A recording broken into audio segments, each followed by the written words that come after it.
शंकर भगवान को बेलपत्र चढ़ी हुई वापिस चढ़ सकती है, पर किसी भी देवता पर कोई फूल पुष्प आपने चढ़ाया, कोई पुष्प आपने चढ़ाया, ठंड का समय है या बारिश का समय है, पुष्प जो चढ़ाया हो सकता है कि मुरझाया नहीं हो। होता है ना ऐसा कभी कभी कि पुष्प मुरझाया नहीं हो, या उसमें ताजगी हो, सुंदर दिख रहा हो, बहुत अच्छा हो। और वो पुष्प चढ़ा हुआ तुमने अगर एक बार उठा लिया, उतर गया, उतरने के बाद फूल कितना भी सुंदर हो, फूल कितना भी ताजा दिखे, पर वो देवता को समर्पित नहीं हो सकता। भले उसमें सुंदरता है। ठंड के दिनों में कई फूल ऐसे भी रहते हैं, भगवान के सामने आपने एक बार चढ़ा दिया, चढ़ाने के बाद वो रखे रहते हैं तो ऐसा लगता है कि बिल्कुल ताजे से दिख रहा है। तो कई माताओं की आदत रहती है उन्हीं फूल से वापिस श्रृंगार कर देती है, या उन पुष्प की रंगोली बनाकर भगवान के सामने डाल देती है, पर वो गलत है, वो गलत है। जिस दिए में बाती लगी हुई है, बाती पूरी जल चुकी है, उसकी राख या उसका काला थोड़ा सा भाग दिए के अंदर रखा है और आपने दूसरी बाती रखकर उसको जला दिया, तो वो जलाया गया जो भाग है लक्ष्मी को छीर्ण कर देता है। 15 दिन तक व्यापार ठीक नहीं चल सकता। एक बार प्रैक्टिकल करके देखना। दिए के अंदर अगर कोई बाती जल गई, जलने के बाद ठंडी हो गई, ठंडी होकर उसमें राख पड़ी हुई है, या उसके अंदर कोई काला सा आप गोल बत्ती लगाते तो काला का एक भाग काला काला सा जला हुआ उसके अंदर रह जाता है। कई लोगों की आदत रहती है कि अभी शाम का टाइम तो है, उसको कौन हटाए, उसी में अपन दूसरी बत्ती रख दो, जला दो, उसी में रखकर दूसरी बत्ती जला दो। भाग उसी में पड़ा हुआ है पुराना, और आपने दूसरी बत्ती अगर रखकर जला दी है, व्यापार होगा, व्यवसाय होगा, या फिर घर में रखा हुआ धन होगा, 15 दिन के लिए वो छिन्न होगा, वो जाएगा। पैसा टिकने वाला नहीं 15 दिन तक, चाहे कुछ भी कर लो, ठीक नहीं चल सकता व्यापार। तुम कितना भी दम लगा लो। कई लोग कहते भी होंगे कि हमारी दुकान तो 8 दिन तो अच्छी चलती, 8 दिन के बाद नए क्या हो जाता है, 15 दिन अच्छी चलती, 15 दिन के बाद नए जाने क्या हो जाता है। तो उसमें गलती ढूंढो कि हम गलती क्या कर रहे हैं। नहीं तो व्यापार तो अच्छा चल रहा है, ग्राहक भी आ रहे हैं, सब कुछ होता है। जब 15 दिन ग्राहक आते हैं तो 15 दिन क्यों नहीं आते, 8 दिन ग्राहक आते हैं तो 8 दिन क्यों नहीं आते। उसके पीछे तुम्हारा कोई कारण होगा। फिर अपनी गलती को ढूंढो कि हमारी गलती क्या हो रही। या तो बहुएं या सास या घर में रहने वाला कोई व्यक्ति या घर के बच्चे दिए में दिया रखकर जला देते हैं, मतलब उस बाती को फिर रखकर जला दिया, तो अब उसको तो तुम्हें भोगना है। अब उनको नहीं मालूम कि गलती क्या हो रही, गलती अपन कर रहे हैं। कितना सुंदर संवाद है वहां, बहुत ध्यान दीजिएगा जरा। अग्नि पुराण, स्कंद पुराण, दोनों पुराण में स्मरण करिएगा। कार्तिक खंड स्कंद पुराण का पढ़िए और अग्नि पुराण का भाग पढ़िए।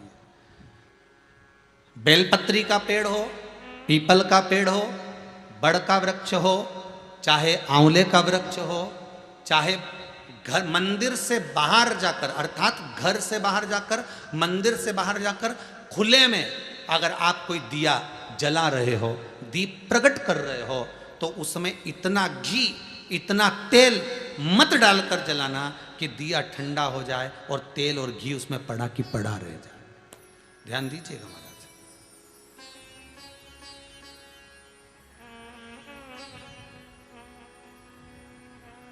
कई बार आपके साथ में भी हुआ होगा, आप दशा माता की पूजन करने गए हो, या पीपल की पूजन करने गए हो, या वृक्ष की पूजन करने गए, आंवले की पूजन करने गए, बेलपत्री का पूजन करने गए।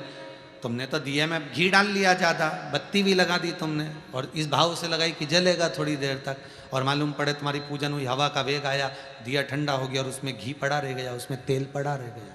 महाराज, जिस व्यक्ति ने दिया लगाया है, जिस व्यक्ति ने दीप लगाया हुआ है, और अगर वो कुंवारी अवस्था में है तो अकेला शरीर का कष्ट भोगता है, और अगर उसकी शादी हो गई होती है तो पति और पत्नी दोनों को शरीर का कष्ट भोगना पड़ता है। कहीं कमर दुखेगी, कहीं घुटना दुखेगा, कहीं पीठ दुखेगी, आंखों में जलन होगी, कहीं ये सिर का जो गले का भाग होगा कान के पास का ये दुखना चालू हो जाएगा, ये पीछे का भाग दुखेगा। तो कई डॉक्टरों को दिखाओगे, इलाज देखो जरा क्या, सब हमें जांच कर लो, जांच में तो कुछ भी नहीं निकल रहा। दवाई भी खाते हैं, थोड़े दिन आराम लगता है, फिर वैसे हो जाता है। कारण निकालना है तो कारण ढूंढो कि हमारे पुराण क्या कर रहे हैं। कारण हमने खुद उत्पन्न करा है कि किसी वृक्ष की पूजन करी, उसमें तेल घी की मात्रा इतनी बढ़ा दी कि हम तो गए, जब तक बैठे दिया जल रहा था, उठ के गए, हवा लगी, दिया ठंडा हो गया, और उसमें जितने समय तक वो घी और तेल पड़ा हुआ है, 15 मिनट, 10 मिनट, 25 मिनट, 50 मिनट, 1 दिन, 2 दिन, 4 दिन,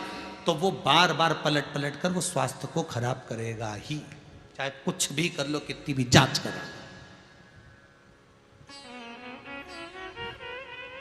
कितनी भी जांच कराओ, फिर तुम अपने हॉस्पिटल में जाओ, जांच कराओ, लिख दी उन्होंने तो कि इसकी जांच कराओ, ने उसकी जांच कराओ, पर उसको गलती ढूंढो कि अपन क्या गलती कर रहे हैं, गलती किस जगह पर हो रही।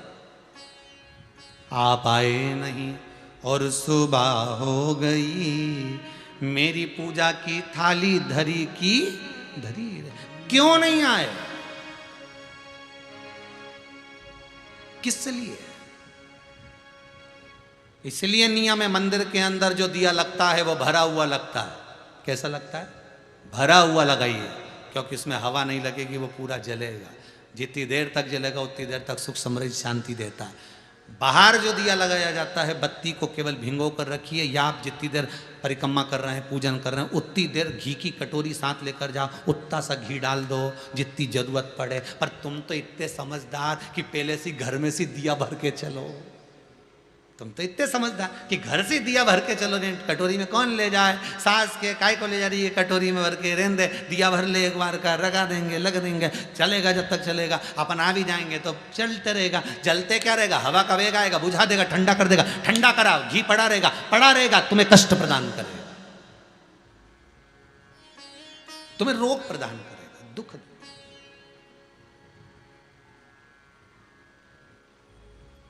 जो समझदार माताएं होती हैं ना, जो समझदार लोग होते हैं ना, वो बाहर जब भी पूजन करने जाते हैं तो प्रयास करते हैं कि घी का दिया लगा रहे हैं ना, तो उसमें प्रयास करते हैं कि आते आते उसमें कपूर का टुकड़ा पटक देते हैं। जो चतुर होते हैं आते आते क्या करते हैं, दिए के अंदर कपूर का टुकड़ा पटक देते हैं। कपूर का टुकड़ा पटक मतलब अपनी पूजन वूजन सब हो गई, अब अपन जाएंगे, बाहर निकलेंगे, जब तक कपूर में इतनी दम होती है कि वो उस बत्ती को पूरे को जला सकता है, वो घी को भी पूरा जला सकता है। तो इतना सा कपूर का टुकड़ा उसमें पटक के और आ जाते हैं, जिससे वो पूर्ण जल जाए, पूर्ण तरह से वो हो जाए,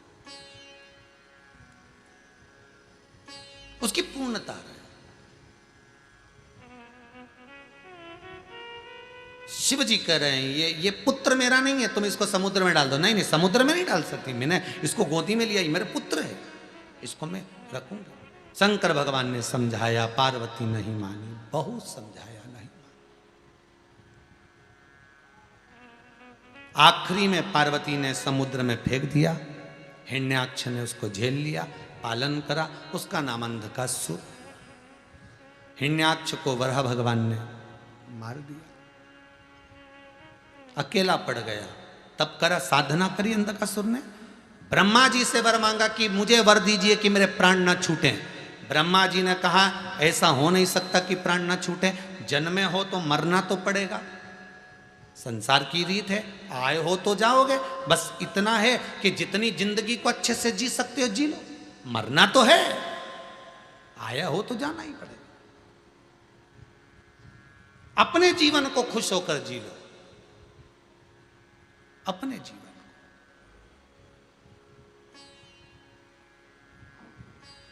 और जब अपने जीवन को अपन खुश होकर जी, तो अंधकासुर ने ब्रह्मदेव से कहा मैं मरूं ना, ऐसा वर दे दो। नहीं, मरना तो पड़ेगा। तो ब्रह्मा जी से वर मांगा। अंधकासुर को मालूम था मेरे पिताजी ने कहा है ना तेरी कोई माता है ना कोई तेरा पिता है, पानी में बहकर आया था, मैंने पकड़ कर तेरा पालन किया। उसने कह दिया जिस दिन मैं अपनी माता को गलत दृष्टि से देखूं उसी दिन मरूं, उसी दिन मरूं। अब इसको क्या मालूम था, क्या मांग लिया।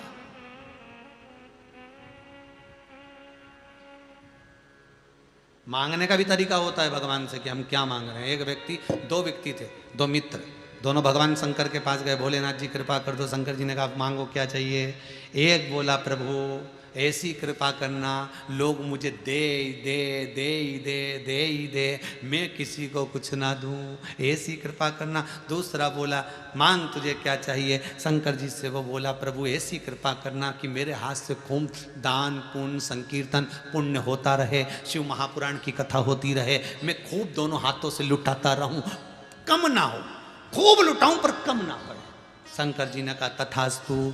जिसने मांगा था कि मुझे लोग दे ही दे, वो 3 बत्ती चौराहे पे मांग रहा भीख, उसे लोग दे ही रहे, भिखारी बन गया।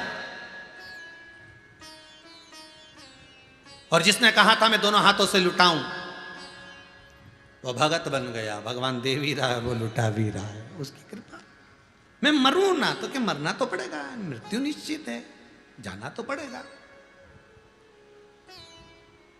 ठीक है।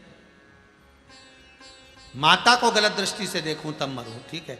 इसके मन में आने के बाद विचार आ गया कि मैं विवाह करना चाहता हूं, कोई सुंदर कन्या हो तो ढूंढ कर लाओ। अब सुंदर कन्या ढूंढने के लिए जा रहे हैं, तो सुंदर जो कन्या थी किसी ने आकर कह दिया उसको तो शंकर जी ले गए, उसको शिव ले गए। जो सुंदर थी वो तो ओघड़दानी के पास में, ओघड़ी के पास में। ओहो, फिर अब जब वो शंकर जी के पास में है तो उसको लाना तो मुश्किल है।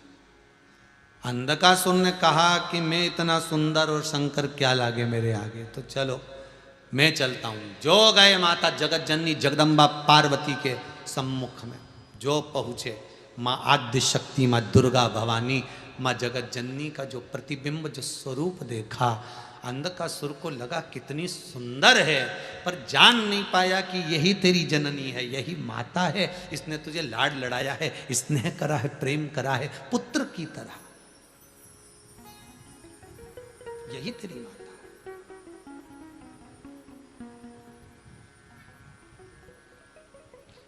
यही तेरी माता।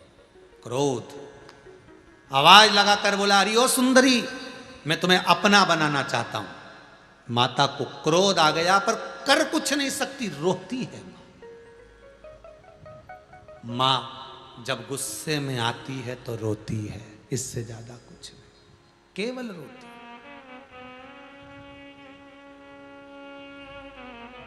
आंखों से अश्रु बहता, क्या बोले वो, क्या बोल सकते। शंकर भगवान आए, बाबा ने तुरंत बाल भैरव को प्रकट कर कर अंधकासुर के प्राणों को हारा। बाल भैरव ने आकर प्राणों को हर लिया अंधकासुर। मां नहीं चाहती थी कि ये मरे, क्योंकि पुत्र जैसा रखा है, पर गलत विचार, गलत सोच, गलत दृष्टि जब आती है व्यक्ति के भीतर, जब व्यक्ति की चित्त वृत्ति में गलत चीज भरा जाती है तो उसका नष्ट होना निश्चित है। एक बात सही कही लोगों ने कि अपने हाथ से अपने पांव पर कुल्हाड़ी मारना, ये सत्य है। विनाश का जब समय आता है, विनाश काले विपरीत बुद्धि, आप कितना भी समझाओ उस व्यक्ति को समझना नहीं आता।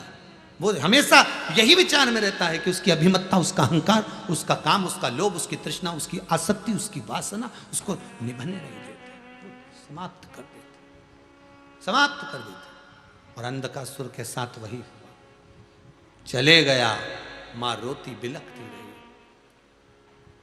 हमारे भीतर भी यह विचार ना आए, बहुत बहुत ध्यान दीजिएगा। अहंकार, काम, लोभ, आसक्ति, तृष्णा, वासना, ये सब सम्मुख में ना आ जाए, इसका ध्यान रखिए। शिव की शरणागति ले लो। इसलिए शंकर की कथा बार बार कहती है तुम अपना कुछ दो, तो अपना क्या है, केवल अहंकार अपना है। अहंकार शंकर को दे दो, शंकर तुम्हें अपना बना लेगा, फिर उसको कुछ भी नहीं चाहिए, फिर वो शिव अपना बनाएगा। ऐसा मेरा कालों का काल महाकाल है। बड़े भाव से